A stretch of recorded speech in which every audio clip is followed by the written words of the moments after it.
Good morning, my fellow yogic travelers.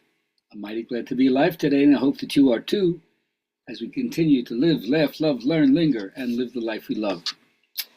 Well, Thursday, I usually like to have a little story day.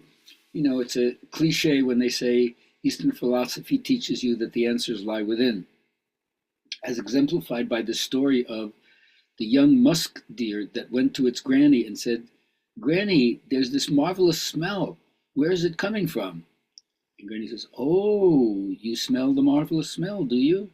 Well, maybe it's coming from our four-legged furry friends. Why don't you go check that out?" So the deer went throughout the forest and sniffed the bear and sniffed the gazelle and sniffed the muskrat and sniffed all the four-leggeds that had fur and came back to Granny and said, "It's not coming from the furred ones."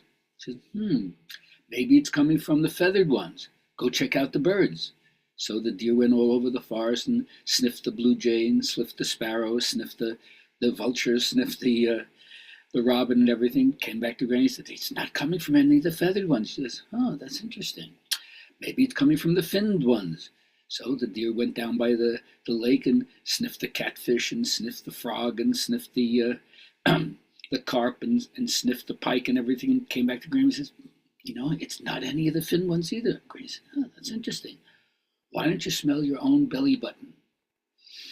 "It's coming from me! It's coming from me!" Well, that's the idea.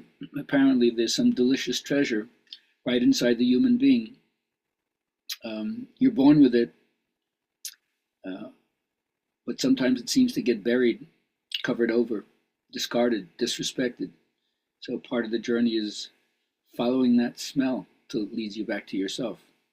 All right, for my journaling questions, and the people who are elevating the conversation either within themselves, between themselves and other people, or with me, which I always welcome.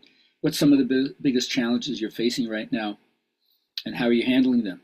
Are you facing them with your full power, or are you avoiding them by constricting in fear away from them? My shamanic teachers say that anything you learn is an initiation into that.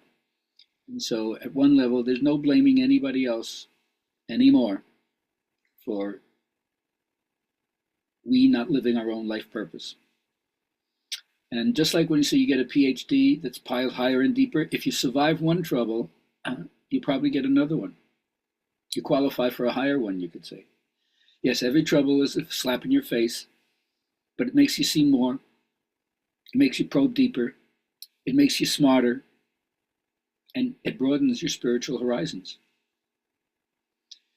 So, as my teacher would say, yoga brings an intense awareness from your invigorating practice. And it teaches you a balance of both activity and passivity, exertion and relaxation, and makes you realize that polarity is not an antagonism of duality. It's a balance of fluctuating principles. When you learn that, you continue to show appreciation for any gift or compliment and acknowledge all the affection that you receive from other people, so you know how truly blessed you are. Now, of course, to do this, you need some time to shut off the noise of the marketplace and dedicate yourself with your highest loyalty and devotion that will both treasure the differences and the similarities that make us all so unique. And then that'll bring you to the truth of yoga as the relationships. Yoga, a relationship is the yoga of the West. So do you know the direction you want to go in? You got to visualize that end result. Focus on how you want to be, especially in resolving conflicts respectfully, with a minimum of pointing fingers at other people or pouting. Then your life really shifts much calmer, much more peaceful, much better. And so for my affirmation friends out there, change your mind by looking for better thoughts, thoughts that feel better. Give your attention to the constant, to the pure positive energy that is there constantly. And then you'll see the universe has endless ways of responding to that and lining up resources for you.